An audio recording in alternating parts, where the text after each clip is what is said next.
Guys एक और micro cap company लेके आ गया हूँ मैं, स्वराज इंजन लिमिटेड। प्राइस थोड़ा ज़्यादा लग रहा होगा आपको, लेकिन मार्केट कैप देखेंगे तो 2110 करोड़ का ही है। फेस वैल्यू 10 है, तो ये जो ज़्यादा प्राइस लग रहा है ना, ये कभी भी स्प्लिट हो सकता है। आज के दिन भी देख सकते हैं 4.41% ये ज़्यादा था, मीन्स बढ़ा था। कंपनी क्या करती है आपको थोड़ा थोड़ा सुना हुआ जैसा लग भी रहा होगा। देखिए 1989 में बनी हुई कंपनी है। ये क्या मैन्युफैक्चर करती है? Diesel engines. किसके लिए? ट्रैक्टर्स के लिए। ठीक है, तो अब आपको याद आया, कई सारे ट्रैक्टर्स पे आपने देखा होगा स्वराज, है ना? तो वो यही है, स्वराज इंजन्स यही है। आरओसी देखिए कितना ज़बरदस्त है, आरओई देखिए कितना ज़बरदस्त है।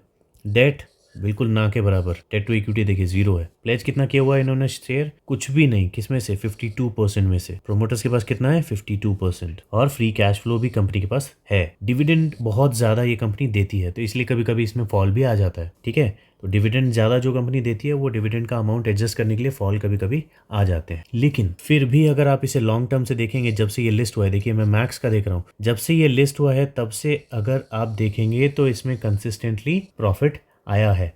जिसने यहाँ कभी इन्वेस्टमेंट किया होगा उसको अभी लॉस हो रहा होगा। ठीक है, लेकिन किसी ने अगर इसे शुरू से होल्ड किया होगा या कई साल पहले इसे बॉटम पे लिया होगा, तो उसे प्रॉफिट हो रहा होगा। टॉप पे तो हम लोग कैसे भी इग्नोर ही करते हैं, राइट? तो यहाँ पे तो ये ओवर वैल्यूड चल रहा था, यहाँ इसमें इन्वेस्टमेंट करना ही नहीं है, यहाँ पे इन्वेस्टमेंट करना ही नहीं है, यहाँ पे इन्वेस्टमेंट करना ही नहीं है। ओके, तो अभी हम लोग इसमें यही देखेंगे कि इसमें पहले तो फंडामेंटल्स अच्छे हैं या नहीं। अगर अच्छे हैं तो इन्वेस्टमेंट कहाँ कहाँ हमको करना चाहिए। फ्यूचर में ये कंपनी बहुत बड़ी बन सकती है। चलिए पहले देखते हैं कि अभी इन्वेस्टमेंट करने का सही टाइम है या नहीं। अभी ये ओवर वैल्यूड है या अंडर वैल्यूड है, तो इजीली आप देख सकते हैं। पी कितना है? 16.4। और है कहाँ पर अभी? है देखिए 16.4 पी है, और ये अभी कहाँ पर है? 15 से थोड़ा ऊपर ही, मतलब 16.4 से थोड़ा नीचे। बोल सकते हैं कि 16 पे ही है। मतलब ये ना ओवर वैल्यूड है ना अंडर वैल्यूड है। अंडर वैल्यूड कहाँ पर होता? यहाँ पर होता। ठीक है, तो इन्वेस्टमेंट करने के लिए ये अभी भी सही प्राइस है इसके हिसाब से। ठीक है, पीई रेशियो के हिसाब से। प्रोस में देख सकते हैं बहुत सारी चीजें हैं, कॉन्स में इनके पास कुछ नहीं है। प्रॉफिट ग्रोथ देखिए, प्रॉफिट ग्रोथ डबल डिजिट में है, और CAGR जो है वो 5 साल का -4 है, लेकिन बाकी सब अच्छा है। और 5 साल वाला -4 क्यों है? इसकी वजह से अगर किसी ने यहाँ इन्वेस्टमेंट किया होगा तो उसका तो लॉस हुआ ही होगा, राइट? देखिए ये तो मैं गलती से पी रेशियो दिखा रहा हूँ, प्राइस खोल के देखते हैं। प्राइस खोलने पे भी यहाँ से ये कौन सा टाइम है? ये टाइम है 2017 का। तो 2017 से आई एम सॉरी 2017 से अभी तक कितना टाइम हुआ? 18, 19, 20, 21, 22 एंड 23। तो ये 6th ईयर शुरू हुआ है। अब ये 17 के एंड में था, तो टोटल 5 ईयर्स हो गए हैं। तो हम लोग कहाँ का CAGR माइनस में देख रहे हैं? 5 ईयर्स का। ठीक है, तो अगर आप टॉप में इन्वेस्टमेंट करोगे तो इस तरह के लॉसेस आपको देखने पड़ेंगे। बैलेंस शीट चेक करते हैं। रिजर्व्स बड़े हैं, बोरोइंग्स ऐसे ही ना के बराबर है। यहाँ थोड़ा सा बोरोइंग दिखा है, तो ये इग्नोर कर सकते हैं हम लोग। और फिक्स्ड एसेट कम हुआ है। ठीक है, तो ये एक नेगेटिव पॉइंट है। तो अगर इसको भी आप कोई बड़ी चीज़ मान लो तो इसे 1/3 ही मिलेगा। अदरवाइज ये 1 करोड़ कोई बड़ा डेट नहीं होता है, तो इसलिए 2/3 इसे दे सकते। शेयर होल्डिंग पैटर्न चेक करेंगे तो जितने प्रमोटर्स के पास होल्डिंग थी उतनी ही प्रमोटर्स के पास होल्डिंग अभी भी है। ठीक है, और FII के पास होल्डिंग लगभग उतनी ही है, थोड़ा सा बढ़ाया है इन्होंने। म्यूचुअल फंड के पास जो होल्डिंग थी उसे बहुत ही थोड़ा सा इन्होंने कम किया है। पिछले साल से कंपेयर करेंगे तो बढ़ा लिया है। और पब्लिक जितना होल्ड कर रही थी वो अभी भी उतना ही होल्ड कर रही है। मतलब इसमें चारों में से कोई भी बेयरिश तो नहीं है, कोई भी इसे बेचने को रेडी नहीं है। देखिए अगर क्वार्टरली नेट प्रॉफिट का चार्ट देखेंगे तो अभी जो रिजल्ट आया है वो मार्च 2023 का आया है। तो पिछले मार्च 2022 का देखेंगे तो उससे बहुत अच्छा रिजल्ट आया है। ठीक है, तो इसकी वजह से ये बढ़ रहा है। और अगर एनुअल नेट प्रॉफिट भी देखेंगे तो भी आपको इसमें एक कंसिस्टेंसी दिखेगी, एटलीस्ट पिछले 4 साल से तो दिखेगी। और अदरवाइज़ ये अभी तक का ऑल टाइम हाई है। पिछले साल का भी देखेंगे तो ऑल टाइम हाई था, और उसके पिछले साल का भी देखेंगे तो ऑल टाइम हाई था।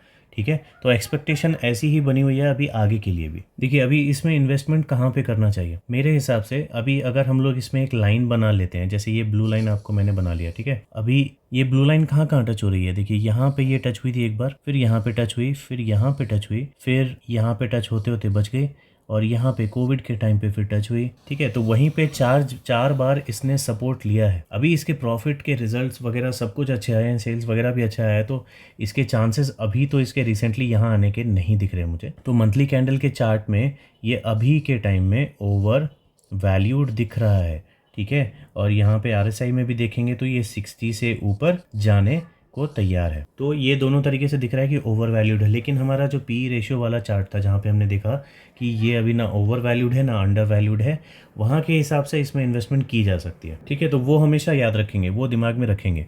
तो चलिए पहला केस क्या हो गया, ये वाला कि ये 4 बार यहीं पे सपोर्ट लिया तो वापस कभी फ्यूचर में तो यहाँ पे आएगा ही, ठीक है। चलिए अब दूसरा केस देखते हैं। दूसरा केस है, अभी अगर हम लोग यहाँ से इसको कंसिडर करें, यहाँ एक अगर मान लो एक लाइन बना लेते हैं यहाँ कहीं, ठीक है। ये एक बन गया और दूसरा हम लोग बना लेते हैं यहाँ से, इधर से इस पॉइंट के पास, ठीक है। अभी देखिए ये कहाँ पर है, यहाँ से यहाँ पे इसने रेजिस्टेंस लिया, यहाँ पे इसने रेजिस्टेंस ब्रेक करके मतलब ये फेक रेजिस्टेंस बोल सकते हैं कि फेक रेजिस्टेंस ब्रेक किया था इसने, इसलिए वापस चला गया। यहाँ पे उसी पॉइंट पे ये आता हुआ अभी फिर से दिख रहा है। नीचे में कोविड के टाइम का बेस वही था, फिर यहाँ पे उसने सपोर्ट लिया, फिर यहाँ पे सपोर्ट लिया कई बार, अभी ये इसके अंदर घूम रहा है, ठीक है। इसे मैं अगर जूम कर दूं तो यहाँ पे हम लोग देख सकते हैं कि ये अभी कहाँ पर है प्राइस, यहाँ पर। तो ये इसके अंदर ही घूम घूम के दिख सकता है हमको कुछ दिन। अदरवाइज ये या तो ऊपर ब्रेकआउट देगा या तो नीचे ब्रेकआउट देगा। तो ये जिस भी तरफ ब्रेकआउट देगा ये उस तरफ तेजी से जाना शुरू कर देगा, ठीक है। तो अभी इसके प्रॉफिट वगैरह देख के तो ऐसा लग रहा है कि ये ज़्यादा चांसेस ऊपर जाने के हैं। अगर मार्केट में कुछ मतलब इंटरनेशनल प्रॉब्लम ना हो तो ज़्यादा चांसेस इसके ऊपर जाने के हैं। अगर सारे ही शेयर्स में कुछ इश्यू आ जाता है, पूरी इंडस्ट्री में ही कुछ इश्यू आ जाता है, तो ये नीचे गिर सकता है कुछ टाइम के लिए। तो फिर वापस ये इसी सपोर्ट पे आने की कोशिश करेगा, ठीक है। फिर से बता देता हूँ, पहला केस तो हमने ये देख लिया कि इस वाली लाइन पे शायद ये कभी फ्यूचर में मिलेगा, लेकिन अभी के टाइम पे ये लग रहा है कि ये इसके अंदर, ये दोनों ब्लू लाइंस के अंदर में जब भी मूव करते करते ये नीचे में या तो ऊपर में कहीं पे भी ब्रेकआउट देता है तो ये उसी तरफ चल देगा।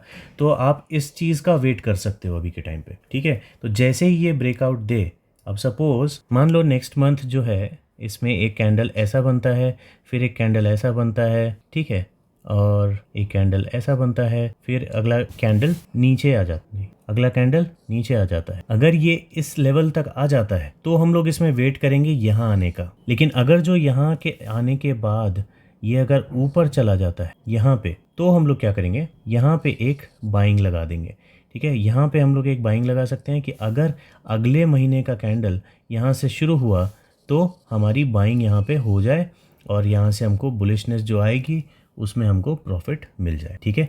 अगर यहाँ से नीचे जाता है तो हमें यहाँ का वेट करना है, अगर यहाँ से ऊपर जाता है तो हमको यहीं पे जो भी कैंडल बनेगी, जितनी भी बड़ी कैंडल बनेगी बाहर की तरफ, ब्रेकआउट की तरफ, उसके थोड़ा ऊपर में हम लोग एक बाइंग लगा देंगे, GTT का ऑर्डर लगा देंगे। तो आप जहाँ पे भी आप इन्वेस्टमेंट करते हो, चाहे ज़ीरोधा में चाहे अप स्टॉक्स में, वहाँ पे अलर्ट लगाने का ऑप्शन होगा, राइट। तो आप क्या करो, इसके ऊपर में कहीं पर जब भी अभी जैसे ये कैंडल है तो अभी ब्लू लाइन कहाँ पर है, यहाँ पर है, अगली कैंडल कहाँ बनेगी, यहाँ पर, तो लगभग 1840 या 1830 के आसपास एक अलर्ट लगा दो ऊपर के ब्रेकआउट का। और नीचे के ब्रेकआउट के लिए कोई अलर्ट लगाने की वैसे ज़रूरत नहीं है। नीचे का आप यहाँ सिंपल 1215 1220 के आसपास लगा सकते हो, ताकि कि अगर यहाँ तक कहीं पर आए तो आप यहाँ पे बाइंग लगा सकते, ठीक है। तो पहला अलर्ट ऊपर का लगा लो, दूसरा अलर्ट यहाँ का लगा लो। ये करने से आपसे इसके कोई भी लेवल्स मिस नहीं होंगे। देखिए अगर ये यहाँ तक आता है तो 1190 के आसपास में इसमें पहली SIP मैं करूँगा, और अगर इससे ऊपर निकल जाता है तो मैंने आपको स्ट्रैटेजी बताई दी, जो कैंडल बनेगा उसके जस्ट ऊपर में हमको इन्वेस्टमेंट करना है, ठीक है। बहुत इजीली मैंने समझा दिया। कुछ भी डाउट है तो कमेंट सेक्शन में लिख के मेरे से पूछिए। इस वीडियो में इतना ही, अब मिलते हैं अगली वीडियो में।